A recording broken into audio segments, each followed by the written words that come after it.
High, আমি দেবলীনা। আমার চ্যানেলে আপনাদের সবাইকে স্বাগত। আজকে আমাদের সান্দাকফু ট্যুরের সেকেন্ড দিন। সকাল সকাল আমরা টুমলিংয়ের হোটেলে ব্রেকফাস্ট সেরে বেরিয়ে পড়েছি সান্দাকফুর পথে। এখন আমরা টুমলিং ছেড়ে যাচ্ছি সান্দাকফু, আর যাওয়ার পথে আমরা দেখব কালী পুকুরি। টুমলিং ছেড়ে যাচ্ছি আমরা।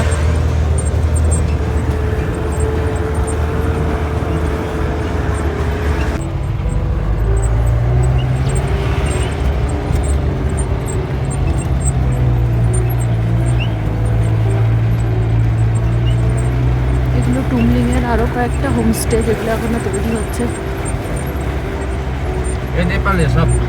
এটা পুরোটা নেপাল ওই দিকটা? আচ্ছা, ওই দিকটা নেপাল। এই যে তারের বর্ডার দেওয়া আছে, ওই দিকটা নেপাল। ये नीचे का रोड है ना, हाँ हाँ नेपाल जाता है। जो सिलगुड़ी से आने हाँ। में जो पासपोर्ट मिलता है ना, वो वही जगह वही रास्ता है। আচ্ছা, দাদা বলছে যে এই নিচে রাস্তাটা যেটা যাচ্ছে ওদিকে ওটা পুরো নেপাল। শিলিগুড়ি থেকে যখন আসে তখন এই রাস্তাটা দিয়ে যায়, আর এটা আমরা ইন্ডিয়া।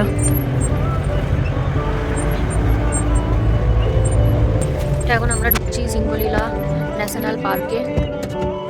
এই যে সিঙ্গলীলা ন্যাশনাল পার্ক রিজিয়নে ঢুকছি, যেখানে আরেকটা চেকপোস্ট আছে। এই চেকপোস্টেও আমাদের ডকুমেন্ট ভেরিফিকেশন হবে। দাদা গিয়ে ওখানে কিছু সাইন টাইন করছে, দেন আমরা এখানে ঢুকতে পারবো। এখানে লেখা আছে, এখানে রেড প্যান্ডা দেখা যায় মেনলি, ওয়ান অ্যান্ড অনলি, মানে এখানে মেনলি রেড প্যান্ডাই দেখা যায়। সো এখানে বোর্ডে লেখা আছে সেভ रेड पैंडा। इधर रास्ते में जाते जाते आपको कभी रेड पैंडा दिखा है? हाँ, दिखाई देता है। दिखाई देता है? हाँ। এখানে একটা ডকুমেন্ট ভেরিফিকেশন दिखाई হচ্ছে। देगा इधर। क्या क्या देखने को मिलता है इधर? Red panda, red bird, red अच्छा। पांडा जो देखने के लिए आते हैं ना, हाँ। जंगल में जाना पड़ेगा। क्या क्या? जंगल में जाना पड़ेगा। अच्छा वो जो रेड पांडा देखने के लिए आते हैं ना, हाँ। फिर वैसे ऊपर एक पहिया कटा बोल के नाम है, हाँ वहाँ पर होम स्टे है। अच्छा, उधर होमस्टे में रहने से दिखने को मिलता है? हाँ, उधर जो 4-5 दिन के लिए आता है। अच्छा, और लेपर्ड लेपर्ड आप कभी देखे हो इधर? हाँ, देखते हैं। रात में दिखता है इधर। अच्छा, তো বেসিক্যালি দাদা বলছে যে এখানে রেড প্যান্ডা দেখতে হলে একটা গ্রাম আছে সামনেই। এই রেড প্যান্ডারা মিটিংয়ের জন্য মেনলি আসে কোনো একটা সিজনে। তো ওই সিজনে থাকলে আর সেটা একদিন নয়, বেশ কিছুদিন থাকলে তবেই রেড প্যান্ডা দেখার সৌভাগ্য হয়, বা ট্রেকিং করে কিছুটা যেতে হয় জঙ্গলের ভেতরে, তবেই রেড প্যান্ডা দেখার সুযোগটা আসে। আর রাস্তার দুপাশে অসংখ্য কচি কচি বাঁশ গাছ দেখতে পাচ্ছেন, এগুলি হলো রেড প্যান্ডার প্রিয় খাবার। পাহাড়ে আমার এই জিনিসটা বেশ ভালো লাগে যে একজন আরেকজনের জন্য কি সুন্দর জায়গা ছেড়ে দেয়। হয়তো পাশে জায়গা নেই ছেড়ে দেওয়ার মতো, তখন একটা গাড়ি পিছিয়ে গিয়ে অন্যজনের জন্য জায়গা করে দেয়, আর সবার শেষে একটা হর্ন বাজিয়ে দুজন দুজনকে থ্যাঙ্কস জানায়। তোমাদেরও এই জিনিসটা ভালো লাগে কিনা অবশ্যই কমেন্ট করো। চলো এবার ফেরা যাক আমাদের এই সুন্দর জার্নিতে, যেখানে পাহাড়ি আঁকাবাঁকা রাস্তা ধরে আমরা এগিয়ে যাচ্ছি আর উপভোগ করছি দুপাশে জঙ্গলের এই জীবন্ত অনুভূতিগুলোকে। এখানে পাহাড়ের প্রতিটা বাঁকে রয়েছে অপূর্ব সব জীববৈচিত্র্য। কোথাও দেখতে পাচ্ছি বাঁশ গাছ ও লতাগুল্ম, আবার মুহূর্তে পাহাড়ের আরেক বাঁক দেখা যায় বড় বড় গাছের সারি। ওই একটা কথা আছে না, সফর খুবসুরত হ্যায় মঞ্জিল সে ভি।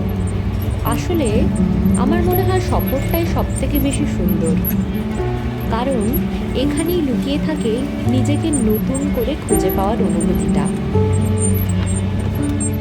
আলো ছায়ার এই দৃশ্য উপভোগ করতে করতে আমরা পৌঁছে গেলাম গৈরিবাসে।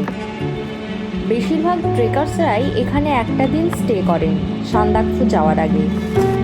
এখানে এসএসপি মানে সশস্ত্র সেনা বলের চেকিং পয়েন্ট আছে, সেখানে আরও একবার আমাদের ডকুমেন্টস চেক হয়। যেটাতে আরেকবার ডকুমেন্টস ভেরিফিকেশন করতে হয়। এই যে পেছনে চেক পয়েন্টটা।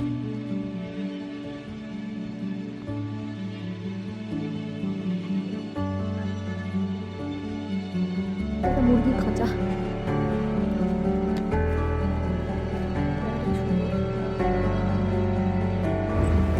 এরপর গৈরিমাস ছেড়ে আমরা বেরিয়ে পড়ি আমাদের পরবর্তী গন্তব্যের উদ্দেশ্যে।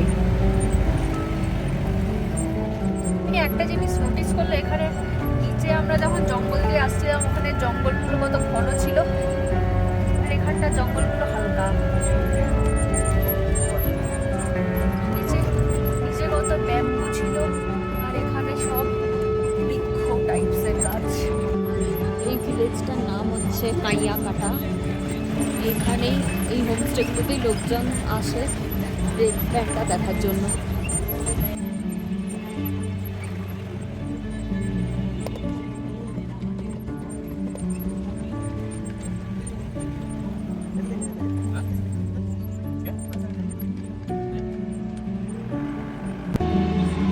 এরপর কাইয়াকাটা থেকে আমাদের গাড়ি এগোতে থাকে আমাদের পরবর্তী গন্তব্যের জন্য। প্রকৃতি সত্যি কত অপূর্ব, তাই না? পাহাড়ের প্রত্যেকটা খাঁজে খাঁজে লুকিয়ে রয়েছে তার চমকপ্রদ সৌন্দর্যতা। কোথাও পাশে লাল সাদা রোডোডেন্ড্রনের ছায়া, যেগুলো রাস্তার ওপরে ফুলের শাড়ি বিছিয়ে দিয়ে যেন আমাদেরই প্রতীক্ষা করছে। আবার কোথাও কোথাও পাহাড়ি পাথুরে গায়ে দেখা যাচ্ছে গোলাপি রঙের ছোট ছোট বনফুল। সত্যি একটা অতুলনীয় অনুভূতি আর প্রচুর উত্তেজনাকে সাথে নিয়ে চলে এসেছে কালপোখরি। এতক্ষণ তো বেশ সুন্দর বাঁধানো রাস্তা দিয়ে আমরা এসেছি। দাদা বলল কালপোখরি থেকেই রাস্তাটা নাকি ভয়ঙ্কর খারাপ। এরপর থেকে এরকম পাথুরে রাস্তা হয়েই আমাদের বাকিটা পথ যেতে হবে।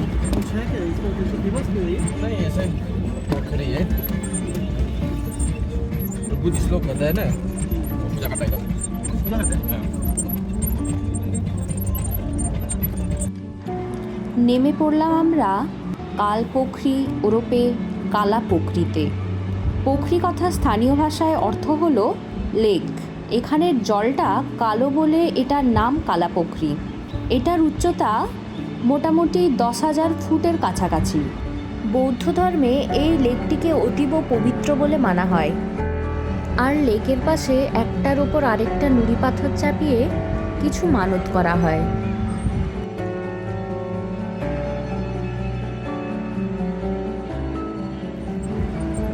এরপর কালাপোখরি ছাড়িয়ে আমরা বেরিয়ে পড়ি আমাদের ফাইনাল গন্তব্যস্থলের উদ্দেশ্যে, অর্থাৎ সান্দাকফুর দিকে। কালাপোখরির কাছেও ছিল একটা চেক পয়েন্ট, যেখানে আমাদের আরেকবার ডিটেলস জমা দিতে হয়েছিল। রাস্তাটা ছিল অতীব ভয়ানক, আর কিছুদিন আগে বৃষ্টি হওয়ার কারণে রাস্তার অবস্থা আরও খারাপ। এই যে দেখতে পাচ্ছেন পুরো রাস্তাটাই পাথুরে, আর প্রচুর চড়াই উতরাই। এত চড়াই উতরাই আর এত খারাপ রাস্তার মাঝেও প্রকৃতির এই অসীম রূপ দেখে আমাদের মনটা সত্যি ভরে যায়। মেঘগুলো আমাদের এতই সামনে ছিল, মনে হচ্ছে যে হাত বাড়িয়েই যেন ছুঁতে পারবো। উঁচু উঁচু পাইন গাছগুলোর ফাঁক দিয়ে সাদা মেঘ ধীরে ধীরে ভেসে যায়। কখনো আবার গাছের ডালগুলোকে আলতো করে ছুঁয়ে থেমে থাকে। এ যেন মেঘে মোড়া এক রূপকথার রাজ্যে প্রবেশ করলাম আমরা। এত সুন্দর একটা যাত্রাপথ চিরকালই আমার মনের খাতায় স্বর্ণাক্ষরে লেখা থাকবে। এইভাবে দেখতে দেখতে আমরা পৌঁছে যাই আরেক রূপকথার রাজ্য সান্দাকফুতে। সান্দাকফুতে আমরা পরবর্তী 2 দিন স্টে করব। আর আমরা কোথায় কোথায় গেলাম, কি কি করলাম, সেটা জানতে আমার চ্যানেল সাবস্ক্রাইব করতে অবশ্যই ভুলবেন না। আজকের মতো তাহলে এখানেই শেষ করি। দেখা হবে নেক্সট আরেকটি ব্লগে। সবাই খুব ভালো থাকবেন। টাটা।